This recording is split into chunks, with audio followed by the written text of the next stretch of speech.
Good morning. Today's message is called Washing Oysters. It is surreal, the things that can touch us and speak to us sometimes. And for me, in this case, it was washing oysters.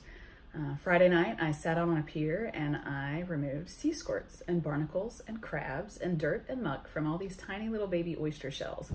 And I cannot explain it, but it felt like the greatest honor to just be able to sit and do something that seemed so small.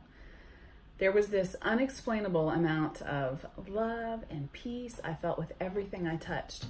And, oysters aren't exactly any part of my routine or have not historically been. Not as an avid seafood lover or person on the water. I can't say that I ever would have noticed them before or given them too much thought or sentiment. Until recent months when I feel like God uses them to speak to me about so many things in my life, spiritually and metaphor. And now I'm pretty crazy about most things oyster or pearl, and I just love them.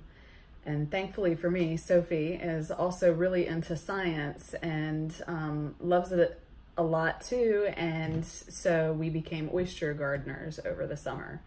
And anyway, in preparation of the storm, I went alone. So that's why she wasn't here, but this was about our togetherness. Anyway, I digress. So while I was sitting there with him and I'm washing all these oysters, I keep thinking about how beautiful they were. And I must have a dozen pictures in my phone, and I could have sat with them all night. And I just couldn't get over it. Imagine if we all felt like that about little things, no matter how mundane or dirty or small.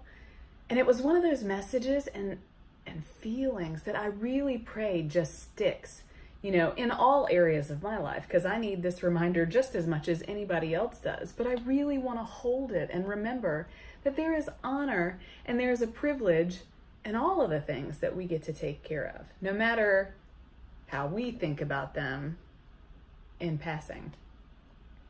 Anyway, as I sit a few days later, still thinking and meditating on that experience, I'm also reminded of several other verses, like Isaiah 40:11 that says, He gathers us in His arms and holds us close to heart. Psalms 139, 9-10 that says, God holds us in His right hand. John 10:28 that says, no one can snatch us from His hand. And then 1 John 1:9 that talks about the way He cleanses us. Now, I can't help but see that maybe that strange, wonderful love rush is the way that God looks at each of us.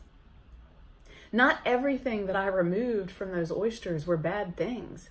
However, they were harmful to the oyster in some way.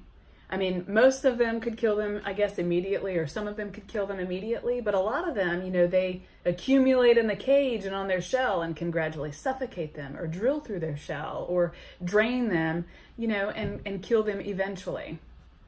Some things I had to pull off. Some things had to be scraped and sprayed out. And it was messy.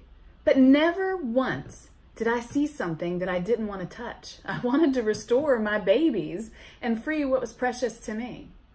I don't know how many oysters I touched, but each one of them were unique, and I admired all their tiny little shells and the ruffles around the edges and just their varying shapes and hues and how they were all so different from each other and growing at various paces. I wanted to see every single one of them and each of their details, and give them each their best chance at health and success and life. I understood their purpose and how important they were, their cause to me. Friend, I don't know what you think about or find passion in, but so many times that we think that our time with God is a separate thing from the things we're already doing.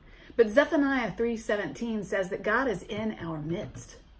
He does everything with us, and so He's always there available for that communication. I don't know how you view God or how He thinks that He looks at you. There might be many things that you are ashamed of or wrestle with or can't even bear to look at yourself. But you have a Father that sees what He loves in you more than He sees any of the dirty things or that might be too messy to fool with anywhere else you are concerned.